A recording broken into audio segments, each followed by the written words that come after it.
Kadang, pertemuan paling singkat justru meninggalkan luka paling dalam. Dan malam itu, jati awal dari semuanya. Mereka bertemu tanpa nama, tanpa janji. Tapi justru itu yang membuat semuanya jadi rumit. Jangan lupa subscribe ya, biar kamu nggak ketinggalan kelanjutan ceritanya. Part 10 nama yang tidak pernah disebutkan. Aku cuma butuh satu hal. Nesan menatap Marsha. Namanya, Hening. Marsha tidak langsung menjawab. Tatapannya berubah. Untuk sesaat, ia tidak melihat Nesan sebagai pria yang sedang mencari belahan hatinya, tapi sebagai seseorang yang mungkin bisa saja menghancurkan sahabatnya lagi. Kenapa kamu nyari dia?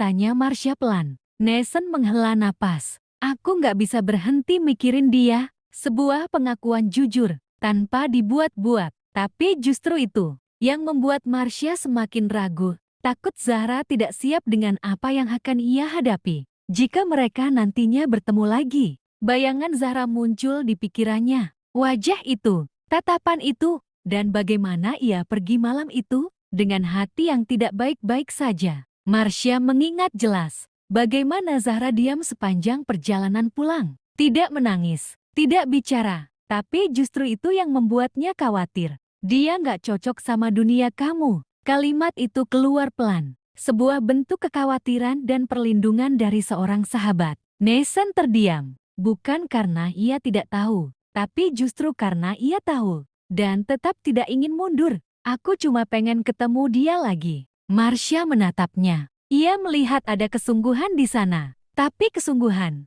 tidak selalu berarti aman. Apalagi Marsha tidak bisa memastikan niat Nesan. Kadang, Marsha tersenyum tipis. Ketemu lagi bukan jawaban terbaik. Nesan mengernyit. Apa maksud kamu? Marsha menggelang pelan. Aku nggak bisa bantu kamu. Kalimatnya sederhana, tapi tegas. Nesan terdiam. Kenapa? Marsha tidak langsung menjawab. Karena ia tahu, jika ia membuka satu hal saja, semuanya bisa berubah. Dan mungkin tidak ke arah yang baik. Sementara Marsha sendiri juga tidak begitu yakin dengan langkah yang ia ambil. Karena dia udah cukup berusaha buat lupain kamu. Dek, kalimat itu jatuh begitu saja. Nesan membeku. Ia tidak suka jawaban itu. Ia tidak bisa menerima kenyataan bahwa saat dia tengah berusaha dengan sangat keras, seseorang yang sedang ia cari justru tengah berupaya untuk melupakan dirinya. Lupain, dia nggak kenal aku. Nesan berusaha menyangkal. Marsha tersenyum kecil. Justru itu masalahnya. Hening.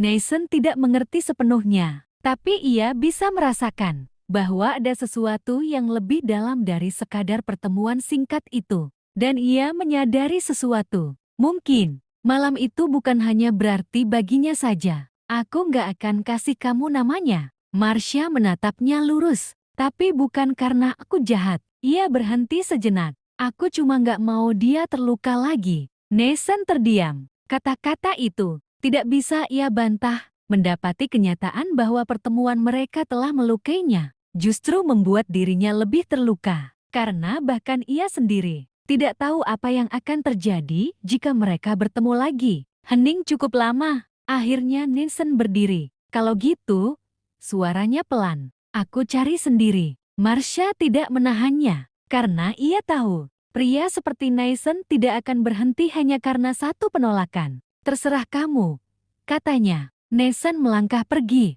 Tapi kali ini, langkahnya berbeda. Lebih berat, karena sekarang, ia tahu satu hal penting. Wanita itu berusaha melupakannya. Dan itu lebih menyakitkan daripada tidak tahu apa-apa. Di tempat lain, Zahra duduk diam di depan meja belajarnya. Buku terbuka, laptop menyala. Tapi pikirannya tidak di sana. Ia menatap kosong. Aku harus lupain ini, bisiknya pelan. Karena ia tahu, itu satu-satunya pilihan yang masuk akal. Dunia mereka terlalu jauh, dan ia tidak cukup kuat untuk berharap sesuatu yang tidak mungkin. Tapi semakin ia mencoba melupakan, semakin jelas wajah itu muncul. Suara itu, tatapan itu, dan malam itu, yang tidak pernah ia rencanakan. Zahra menutup matanya, menahan sesuatu yang hampir jatuh. Aku nggak boleh. Ia menggelang pelan, karena ia tahu, jika ia membiarkan perasaan itu tumbuh, ia akan jatuh lebih dalam. Dan jika Kali Yu terjadi, mungkin dia tidak bisa bangkit lagi. Sementara itu, di tempat lain, Nesan masih berjalan, tanpa arah yang jelas. Tapi dengan satu hal yang pasti, ia belum selesai. Setiap cerita punya waktunya, dan setiap perasaan akan menemukan tempatnya. Terima kasih sudah mengikuti perjalanan ini. Sampai jumpa di Senandika Senja.